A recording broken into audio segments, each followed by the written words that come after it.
Bienvenidos a Club de Prensa en NTN 24. Hoy transmitimos desde el Centro Weatherhead de Asuntos Internacionales de la Universidad de Harvard y tenemos a un invitado muy especial. Se trata del profesor Steven Levitsky, que es coautor, junto con Daniel Ziblatt, de este libro, que ha sido uno de los más vendidos en los últimos meses en Estados Unidos, titulado How Democracies Die.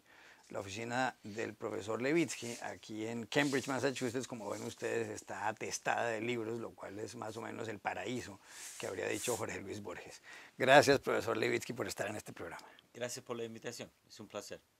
Bueno, usted ha escrito este libro con Daniel Ziblatt, que decíamos se titula Cómo mueren las democracias. Y en esencia se refieren a lo que ha pasado en Estados Unidos desde el momento en que fue elegido como presidente de este país Donald Trump el 8 de noviembre de 2016.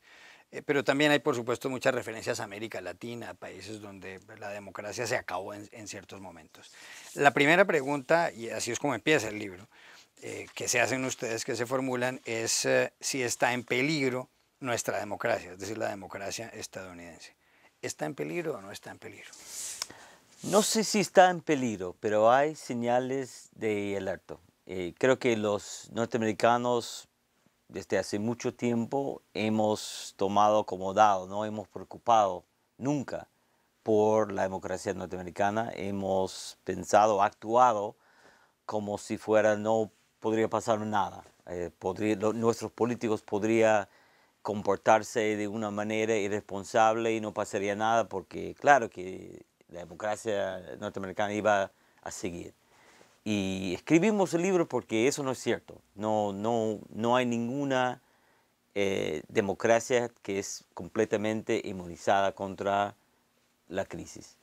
Y hay, como dije, algunas señales para preocuparnos. Y sobre todo la llegada a la presidencia de un hombre que es un outsider, sin experiencia política, y además no está plenamente comprometido con las normas constitucionales y democráticas, que es la primera vez en muchas décadas, yo diría más que un siglo, que llega a la presidencia alguien que no está plenamente comprometido con la democracia. ¿Cuál fue la última vez que alguien llegó a la Casa Blanca que no hubiera estado comprometido con la Mira, democracia? Nixon demostró en el poder, no está completamente comprometido con la democracia, pero ni siquiera él, en pública, en sus declaraciones, en campaña, rompió tan abiertamente con las normas democráticas. Yo diría que posiblemente Andrew Jackson, hace casi 2 siglos, es la última vez que llegó al poder un outsider con un compromiso tan que estaba en duda con la democracia. Andrew Jackson.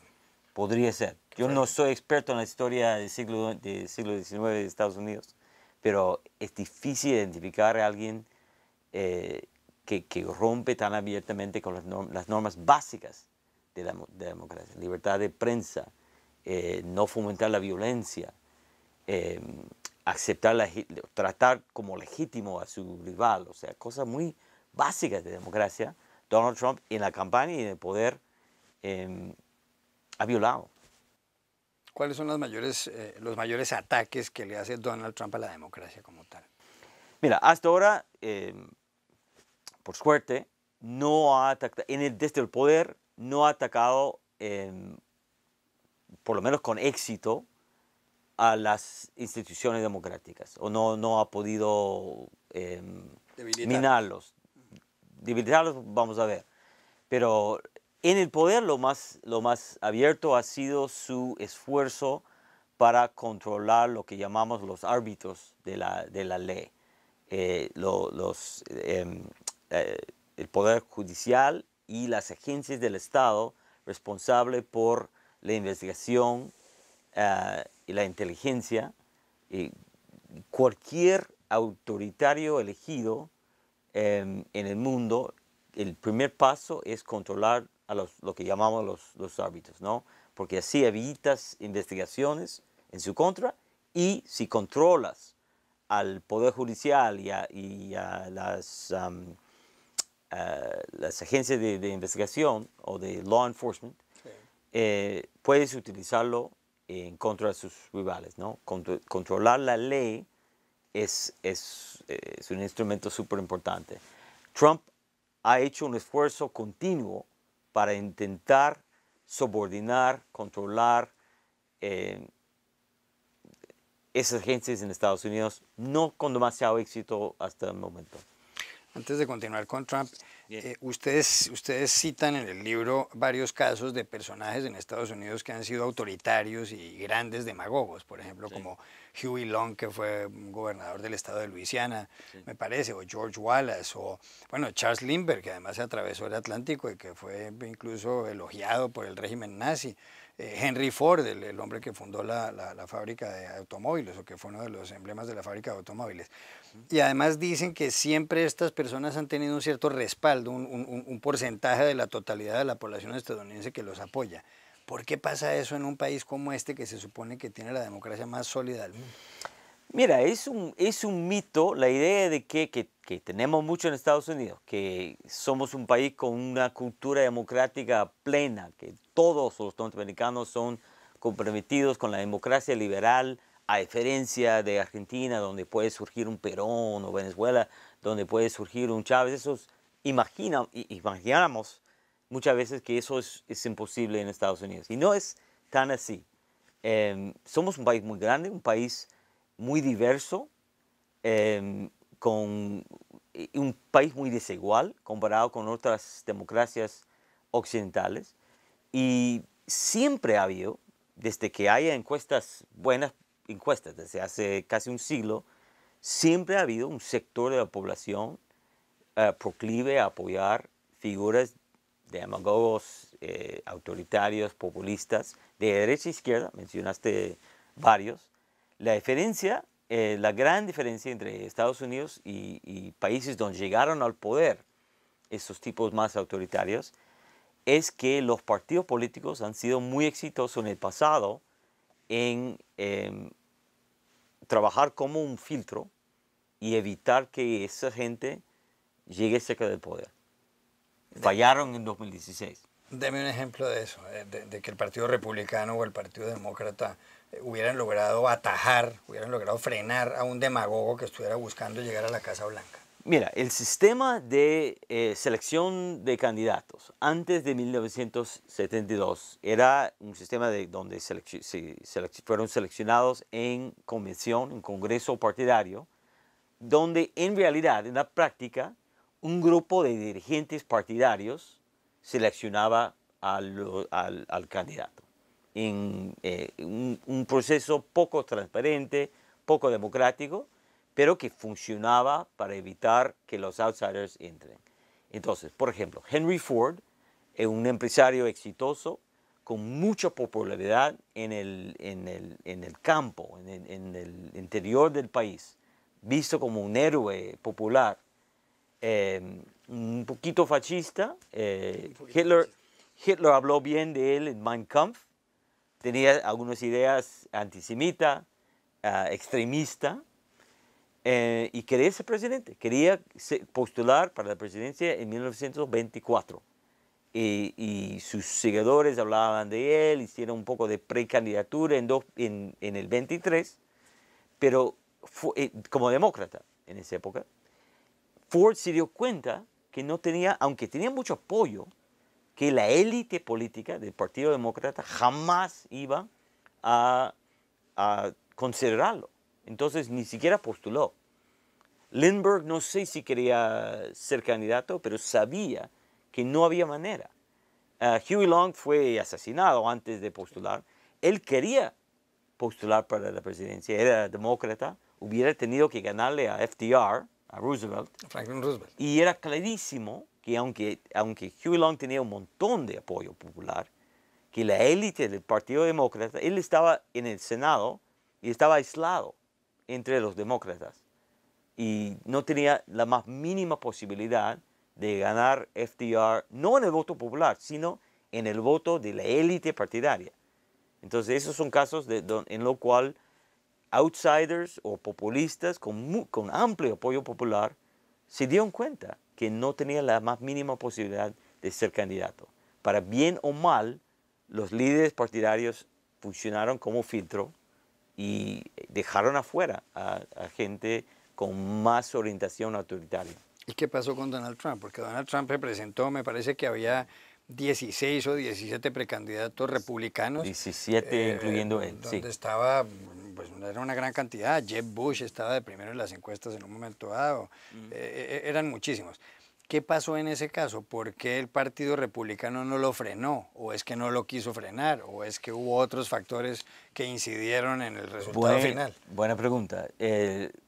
Lo más fundamental es que en 1972 cambiamos nuestro sistema de selección de candidatos. Ahora tenemos un sistema de primarias que es un sistema mucho más transparente, mucho más inclusivo, mucho más democrático. Inclusive el sistema republicano es más democrático que el Partido Demócrata, que tiene lo que se llaman los superdelegados. En el Partido Republicano, el que gana los votos es el candidato. Y eso deja a la élite partidaria, los líderes, los caudillos del partido, sin ninguna capacidad de controlar la candidatura, para bien o para mal. Lo bueno, lo positivo es que es un sistema mucho más democrático.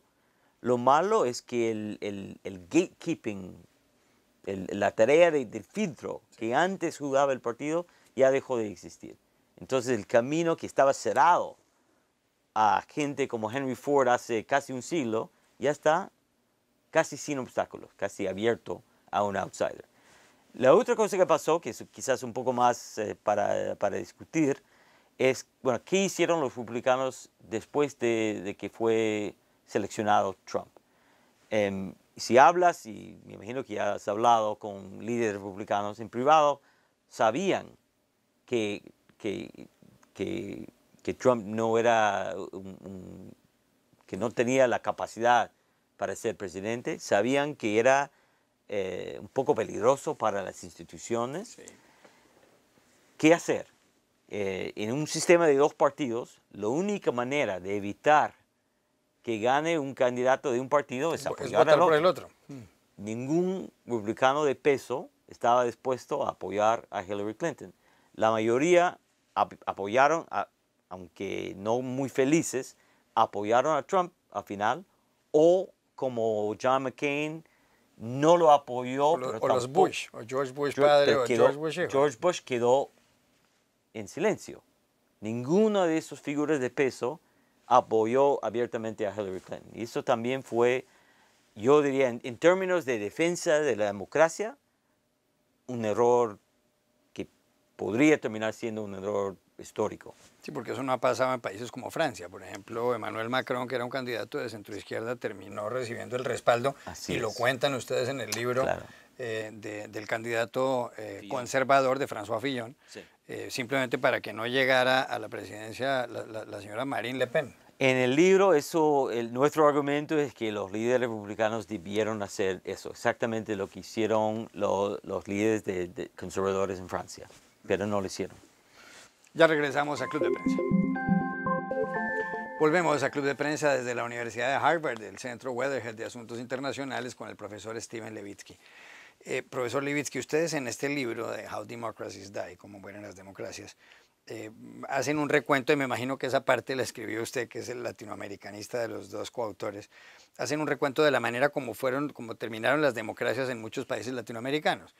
Usted cuenta cómo el 11 de septiembre del 1973 fue el golpe en Chile, el golpe de Augusto Pinochet contra Salvador Allende, y habla también de muchos otros golpes de Estado en América Latina. Pero después mencionan, y esta es parte de la teoría del libro, que ahora para luchar contra la democracia no se necesita un golpe, y que incluso muchos presidentes, muchas personas se hacen elegir democráticamente y con las armas de la democracia tratan de matar a la democracia.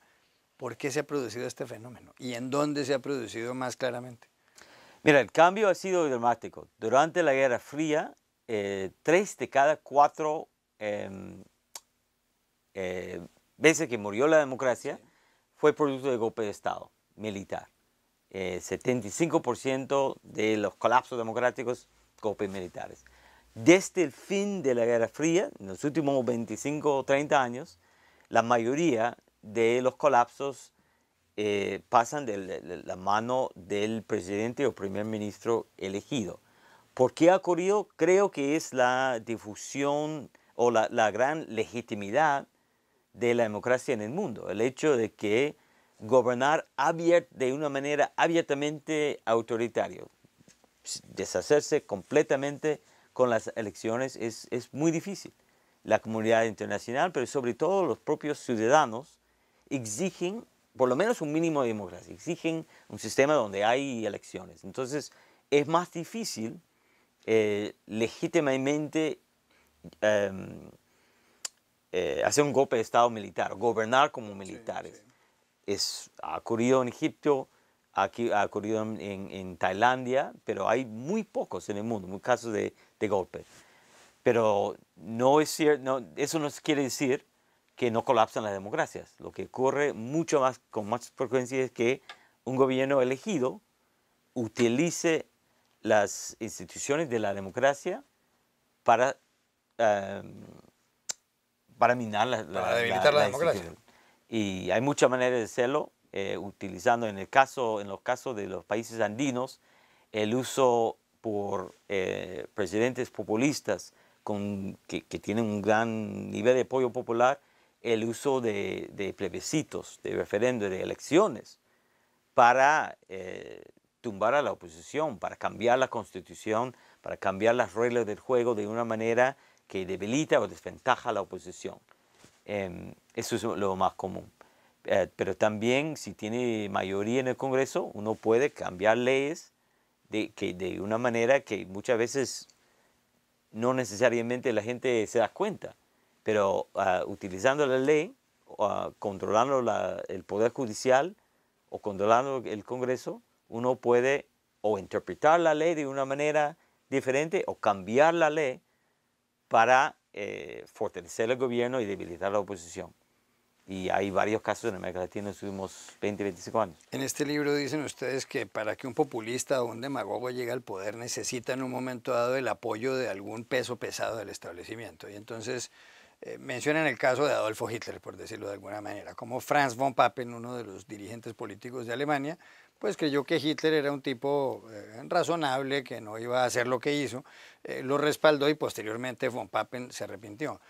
Lo mismo, y lo mencionan ustedes, pasó con Mussolini, el dictador italiano, que el rey Víctor Manuel dijo, este es el hombre que nos puede salvar, y terminó Mussolini siendo Mussolini. Y menciona usted también el caso en el libro de Venezuela con Rafael Caldera. Caldera ya había sido presidente, había habido un intento de golpe frustrado de Hugo Chávez en este caso, y terminó Caldera perdonando a Chávez, y ahí terminó Chávez. Volviendo a Estados Unidos, ¿quién jugó ese papel aquí? ¿Qué persona del peso pesado del establecimiento ayudó a Trump? ¿O lo que pasa es que lo ayudó simplemente el silencio del Partido Republicano?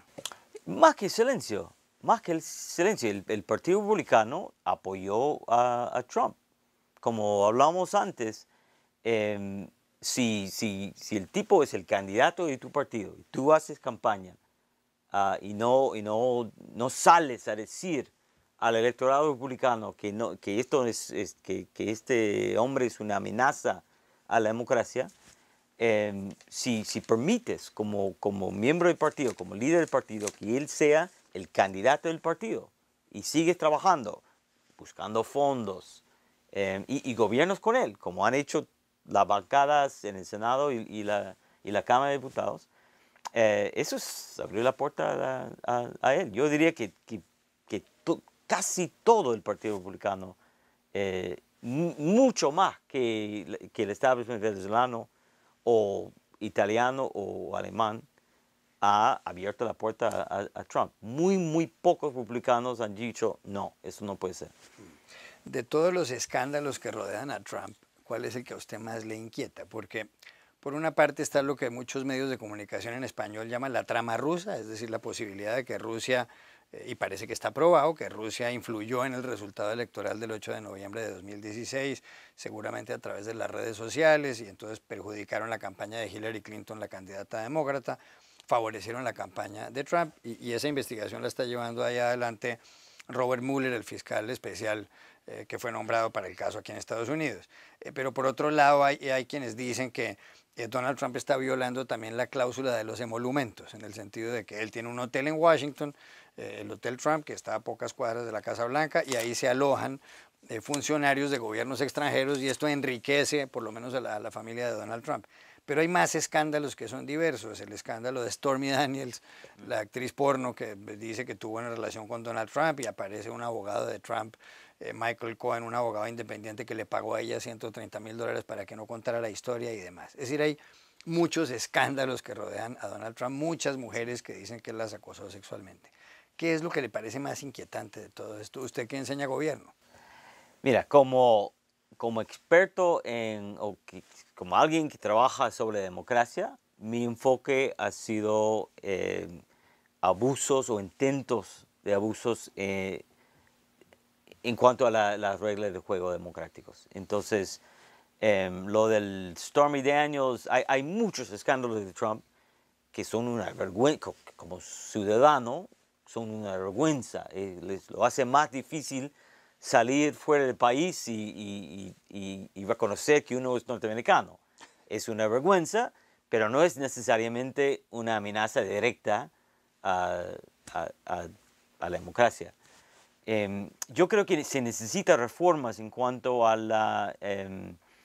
al tema de corrupción. Había normas, todo el mundo sabía que no se podía, que los presidentes, los presidentes norteamericanos, aunque haya habido abusos, no ha habido mucha corrupción típica, o sea, utilizar el Estado para ganar plata en las últimas décadas. No hemos tenido presidentes corruptos en ese sentido en varias décadas. Sí.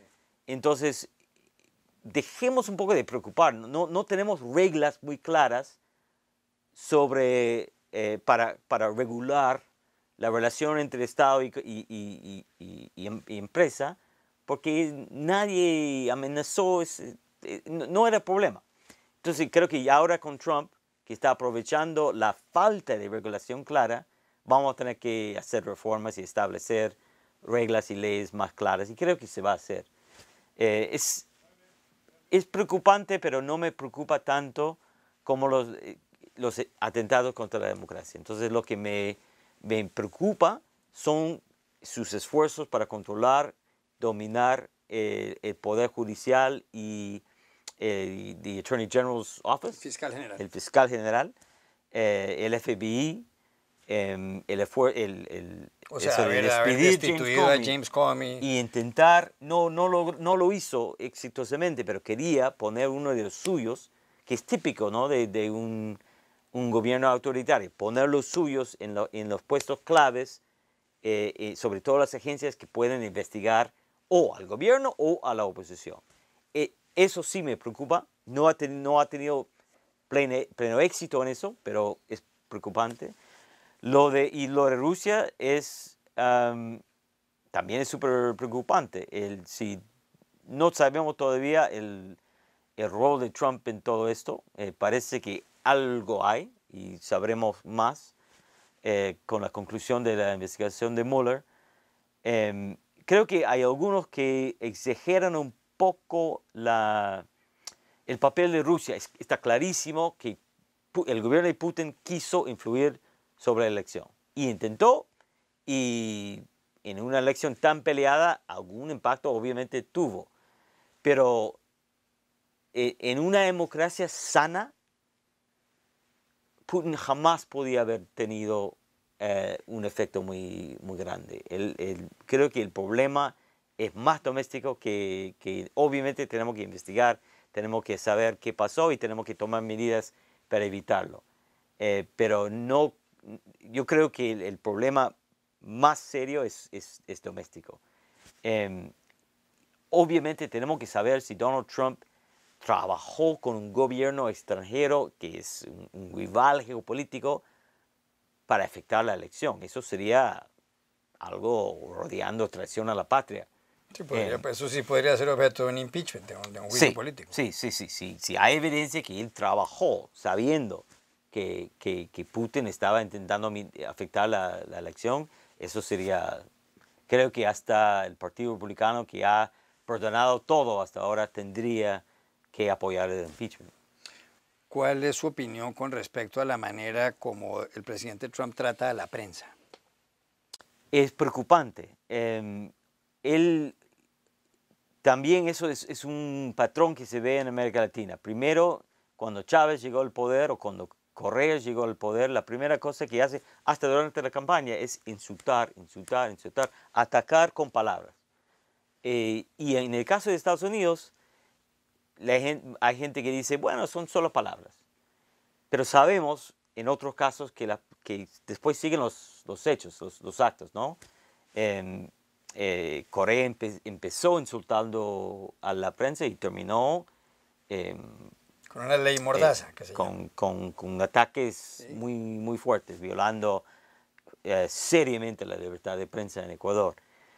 Eso no sería tan fácil en Estados Unidos, pero es grave en el siguiente sentido. Tiene un efecto indirecto. Si uno ve a las encuestas de opinión pública, hay un creciente número de norteamericanos, sobre todo republicanos, que creen que la prensa miente, que cree que la prensa está conspirando contra Trump y, más preocupante de todo, cree que estaría de acuerdo, dice que estaría de acuerdo con una ley que castiga a la prensa que publica información falsa, etc. O sea, parece que Trump está influyendo a la opinión pública de una manera antiliberal, creando una base para posiblemente medidas contra la prensa, que es algo impensable en este país. ¿Usted cree que la prensa está haciendo un cubrimiento, está haciendo una cobertura correcta y por lo menos con la intención de ser neutral de lo que es el gobierno del presidente Trump? ¿O usted cree que la gran prensa, me refiero al periódico The New York Times, a The Washington Post, a qué sé yo, la CNN, o usted cree que están metiendo la pata? No sé si está metiendo la pata. La prensa es un dilema muy difícil para la prensa tradicional cuando se enfrenta a un gobierno potencialmente autoritario y populista.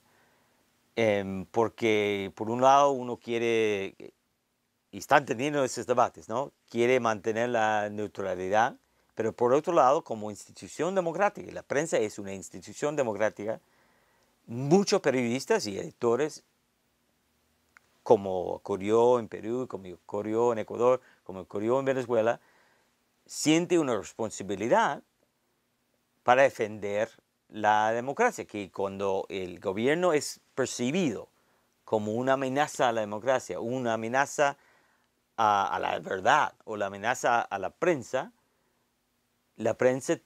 o hay una tendencia para querer tomar lados, o sea, a oponerse. Uno no puede ser neutral cuando el gobierno miente y ataca a ciertas libertades. Entonces, es un debate muy fuerte en el New York Times, en el Washington Post, en CNN. En mi opinión, están haciendo lo correcto. Yo creo que la prensa es un actor en la sociedad civil que tiene que salir a ser un watchdog, y si el presidente miente constantemente de una manera peligrosa, tiene que decirlo. Una neutralidad en ese contexto. No estamos en un periodo normal, pero hay mucho debate sobre eso. ¿Usted cree que Trump, porque usted utilizaba esa palabra a veces, es un hombre populista, demagogo y respeta la democracia? Yo creo que yo, siendo estudiante de política de América Latina y he tenido mucha experiencia con presidentes y políticos populistas, y sí, para mí Trump es un populista. Ya regresamos a Club de Prensa. Volvemos al Club de Prensa en NTN 24 con el profesor Steven Levitsky, que dicta clases aquí en la Universidad de Harvard y es latinoamericanista. Profesor Levitsky, en este libro de How Democracies Die, cómo mueren las democracias, usted habla mucho de América Latina y es su campo, el campo en el que usted se ha especializado. ¿Cuál es su opinión sobre la situación política actualmente en Venezuela? Porque recordemos que hay una crisis político-económica gigantesca, es decir, ya son numerosos los motivos por los cuales uno puede decir que Nicolás Maduro, el actual presidente, pues es prácticamente un dictador. Hubo una Asamblea Nacional elegida hace un par de años democráticamente y la oposición tiene las mayorías, pero posteriormente hubo unas elecciones a una Asamblea Constituyente, funcionan los dos congresos ahí. Muchos países latinoamericanos no creen que el señor Nicolás Maduro esté respetando las normas de la democracia. El secretario general de la Organización de Estados Americanos quiere activar la Carta Democrática de la OEA y demás. Se han convocado elecciones presidenciales, a quienes dicen que no van a respetar ese resultado. En la última cumbre de las Américas en Lima hubo una reunión de varios gobiernos, pero no fue invitado Nicolás Maduro. ¿Cuál es su percepción de lo que pasa ahí y sobre todo qué cree que va a pasar? Porque aparte de todo, la situación de los venezolanos es dramática. Hay más de 500.000 que han ido a Colombia, hay miles que se han venido a la Florida aquí en Estados Unidos, otros se han ido a España. ¿Cuál es su opinión? Mira, para mí está clarísimo que Venezuela es un caso donde la democracia efectivamente ha muerto. Por varios años era un régimen que yo llamaría autoritario competitivo, un régimen híbrido, donde existían todavía instituciones democráticas, pero la cancha no estaba... No estaba Desbalanceada. sí, entonces no era totalmente democrático. Hablo de Venezuela entre entre 2004, 2005 y la muerte de Chávez. Era un régimen inclinando hacia el autoritario, pero con elementos mixtos, con elementos democráticos todavía. Pero desde que llegó Maduro y sobre todo básicamente la destrucción de un poder legislativo elegido de oposición, Venezuela se ha convertido en un régimen plenamente autoritario. Fuera de Cuba, el más autoritario que hemos visto en América Latina en más de 30 años. ¿Puede hacer algo más el resto del hemisferio? Porque pues lo han aislado diplomáticamente a Venezuela en cierto modo. Ha habido todo tipo de resoluciones de distintos países criticando lo que pasa en Venezuela. ¿Se puede hacer algo más? Porque incluso algunos venezolanos, es más, hasta el propio Ricardo Hausmann, que es profesor aquí, venezolano de la Escuela de Gobierno John F. Kennedy, bueno, ya ha hecho un llamamiento al ejército para que haga algo, pero también les piden a los países de la región que hagan algo más, pero ¿pueden hacer algo más o ahí por razones de derecho internacional no se pueden meter? Se puede hacer más. No es fácil. Creo que a veces sobreestimamos la capacidad de la comunidad internacional de influir sobre la política de otros países. No es fácil. Muchas veces los esfuerzos fracasan. Es más fácil en un país muy chiquito, en el Caribe, en Centroamérica. Venezuela es un país más grande, tiene petróleo que le da cierta autonomía que no tienen todos los países. Entonces no es fácil. Además, tienes el problema de que el gobierno de Maduro es especialmente terco. Con la economía venezolana ha estado en un estado de colapso desde hace 5 años. Es una tragedia humana que pocas veces hemos visto fuera de Haití, en América Latina, en las últimas décadas. La gran mayoría de los gobiernos latinoamericanos hubieran renunciado. El hecho que está todavía y que el régimen, aunque algunos han ido, el régimen se mantiene más o menos cohesionado, es una sorpresa. Hubiera yo esperado un colapso antes. O sea, pasar 5 años en una crisis del tamaño de la crisis venezolana es difícil. Este gobierno tiene una terquedad que pocas veces visto. ¿Qué puede hacer la comunidad internacional? Yo creo que los países más grandes, más poderosos, sobre todo Brasil, la presión tendría que venir desde ahí. Perú solo no va a hacer bullying al gobierno de Maduro. Estados Unidos es limitado en el sentido que por todo es muy fácil para Maduro transformar la presión de Estados Unidos en una batalla contra el imperialismo que ayuda a cerrar filas domésticas y también toda la izquierda y centro izquierda y sectores nacionalistas dentro de América Latina simpatizan con el gobierno de Maduro si es visto como un ataque de Estados Unidos. Entonces yo creo que la presión tiene que venir de otro lado, y de Brasil, de Argentina, quizás de México.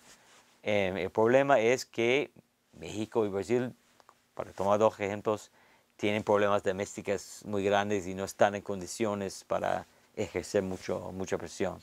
Hay elecciones presidenciales en México el 1 de julio. Sí. El próximo presidente se posesiona el 1 de diciembre. En las encuestas, por un margen de más de 15 puntos, de un 20%, está de primero Andrés Manuel López Obrador por el partido Morena. En el segundo lugar está Ricardo Anaya, por una coalición del PAN y el PRD y un Movimiento Ciudadano. Y en el tercer puesto en los sondeos está José Antonio Meade, un burócrata importante y respetado, que está como candidato del PRI.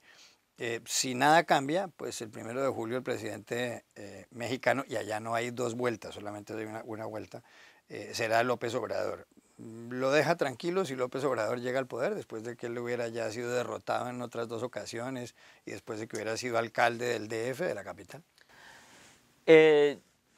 Yo no estoy tan histérico como muchos. No me deja completamente tranquilo, pero tampoco me deja completamente tranquilo otra derrota de AMLO, porque la izquierda, los seguidores de AMLO, tienen varias quejas contra el establishment mexicano, algunos justificados, algunos menos justificados.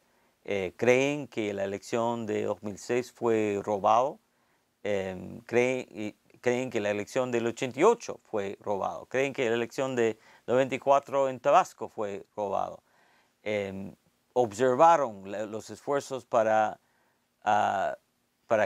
excluir a AMLO de la elección de 2006, que fue una estupidez, una torpeza de parte del gobierno en su momento. Entonces, hay una percepción de persecución muy fuerte, que siente un gran sector del país que apoya a AMLO, que no es mayoría, pero es un sector importante. Entonces, derrotar a AMLO también traería consecuencias posiblemente desestabilizadoras. La cuestión es que, el debate es que cuán peligroso es AMLO. Yo no creo que sea un Chávez. Obviamente tiene un discurso un poco populista, pero es un político de toda la vida, es una política de carrera, partidario, tuvo mucho rato en el PRI, después el PRD. En cierto sentido tiene más en común con Caldera que con Chávez, que fue un outsider de verdad. Y AMLO, con la gran excepción de su terrible comportamiento después de las elecciones de 2006, ha mostrado ser un político inteligente y pragmático. Uno puede no estar de acuerdo con todo lo que dice y que hace, pero... Y además, la oposición y las instituciones mexicanas, México no es Suecia, sí, pero tiene instituciones más sólidas que en Bolivia, en Ecuador, más sólidos que Venezuela en la época cuando llegó Chávez. Así que, dado la fortaleza de la oposición, dado la fortaleza de las instituciones mexicanas y dado lo que creo que en esencia es el pragmatismo básico de AMLO, yo no estoy tan preocupado por un gobierno de AMLO. En un mes hay elecciones en Colombia. La primera vuelta, habría una segunda si ningún candidato logra más del 50% de los votos. Sí. Colombia acaba de terminar un acuerdo de un proceso de paz con las FARC, que lo firmó el gobierno del presidente Juan Manuel Santos. Un sector importante de la población critica lo que se pactó con las FARC. Según los sondeos, si las elecciones fueran hoy, según la mayor parte, las elecciones las ganaría Iván Duque, que es el candidato de la coalición que encabeza el expresidente Álvaro Uribe. En segunda vuelta. Las ganaría en primera vuelta, ¿sí? Y en segunda vuelta también en la mayor parte de los sondeos ganaría. De segundo en las encuestas, Duque tiene alrededor del 40%, del 38% del 40%. En segundo lugar está Gustavo Petro, exalcalde de izquierdas de Bogotá, con un 25, 26%, algunos le dan en 31%. Más abajo Sergio Fajardo, exalcalde de Medellín, con un 13 o 14%, y detrás Germán Vargas Lleras, exvicepresidente de la República, con un 7, 8%. ¿Qué cree usted que va a pasar en Colombia? Bueno, los politólogos somos muy malos en pronosticar. Los economistas son malos y los politólogos somos peores. Entonces, pronosticar es súper difícil. Colombia es un país que dado o debido a su problema de seguridad de muchos años, la izquierda, la vida política de la izquierda es muy complicada. La izquierda es más débil que en otro país de la región. En ese sentido es comparable a Perú, que el conflicto interno generó un equilibrio de poder político que favorece a la derecha y desfavorece a la izquierda. En Colombia no tanto, la izquierda es más fuerte que en Perú, pero me parece difícil que gane un candidato de izquierda. Quizás en otras condiciones un candidato como Fajardo podría dar la pelea a Duque, pero no me parece que un candidato de izquierda que siempre tiene que combatir ataques diciendo que usted es terrorista o pro-terrorista o chavista o pro-chavista. En un país como Colombia eso es... En otros países no tanto, en Argentina, en Brasil no tiene el mismo obstáculo, pero en Colombia y en Perú ser un candidato de izquierda es un desafío enorme y llegar al 50% me parece muy difícil. Habla usted mucho del Perú y la última pregunta que le voy a hacer es sobre el Perú. El Perú ha tenido una crisis política tremenda. Póngase a pensar que desde 1990 los presidentes que han ocupado, los que han estado como presidentes desde 1990 han estado prácticamente todos procesados. En el 90 llegó Fujimori y se fue en el 2000 y luego lo indultaron hace poco y estaba condenado por delitos graves. Posteriormente vino un paréntesis de Valentín Paniagua, pero llegó Alejandro Toledo y está pedido en extradición por el Perú a Estados Unidos y dicen que recibió $20 millones de Odebrecht. Luego volvió a aparecer Alan García y entonces Alan García está siendo investigado. Después Ollanta Humala, la justicia peruana acaba de dar la orden de ponerlo en libertad, pero estuvo preso junto con la esposa. Sí. Y luego apareció el señor Pedro Pablo Kuczynski y debió renunciar.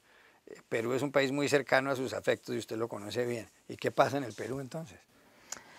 Hay varias cosas. Por un lado, en el Perú los partidos políticos colapsaron desde hace un cuarto de siglo. Desde hace 25 años no hay partidos políticos en el Perú.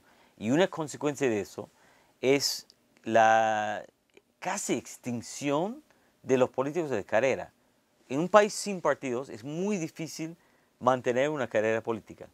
Y la generación de Alan García está todavía, pero después de él no hay nadie, son todos novatos, todos outsiders, todos. Y son muy inexperimentados, son muy cortoplacistas porque no tienen carrera política, no están pensando en mantener una imagen para 20 años en adelante, están pensando en el corto plazo. No tienen experiencia, no tienen redes partidarias de protección, entonces hacen torpezas. Muchas veces quieren maximizar sus ingresos ahora porque no saben qué va a pasar en 5 años y no están pensando en mantenerse en la política en 5 o 10 años. No tienen que defender la imagen de su partido porque no tienen partido. Entonces, en un mundo de novatos cortoplacistas sin protección partidaria, es más probable que hacen un acto de corrupción estúpida, torpe, y más probable, para bien o mal, que probablemente para bien, que no sean protegidos por su partido. El único que no ha terminado en la cárcel o por lo menos no tienen órdenes de captura del grupo es Alan García, porque Alan García sí es un político experimentado y sí tiene la protección de redes partidarias, inclusive en el Poder Judicial. Los otros son novatos, aislados, malos políticos, que terminaron solos. Alejandro Toledo terminó solo, que tiene muchas aspectos negativos en la política. Es muy difícil gobernar bien, si no tienes un partido o una coalición detrás, si estás solo. Lo bueno, si quieres decirlo, es que un político solo, sin protección, es muy fácil investigarlo, denunciarlo y ponerlo en la cárcel. Ollantumala lo mismo. Claro. Personalmente no creo que Ollantumala es más corrupto que Alan García. Sin duda no es más corrupto que Alberto Fujimori. Pero salió de la presidencia desnudo, aislado, sin ninguna protección y bueno, quedó era muy vulnerable. Pero sobre todo, si tienes una clase política que no es una clase política, que no tiene partidos, que son novatos, es mucho más fácil para una empresa como Odebrecht comprarlos. Es mucho más fácil. No quiero decir que no haya corrupción en México o en otros países con partidos, pero un sistema como el peruano, sí, con esos tipos novatos, sin partido, es súper fácil de comprar.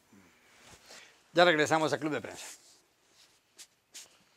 Volvemos a Club de Prensa en NTN 24 para despedirnos. Gracias, profesor Levitsky, por haber estado en nuestro programa. Y ustedes, no se les olvide How Democracies Die, libro que además saldrá en español pronto, ¿no es verdad? Sí, yo creo que sí. Muy bien. Hasta la próxima, los espero en una próxima oportunidad.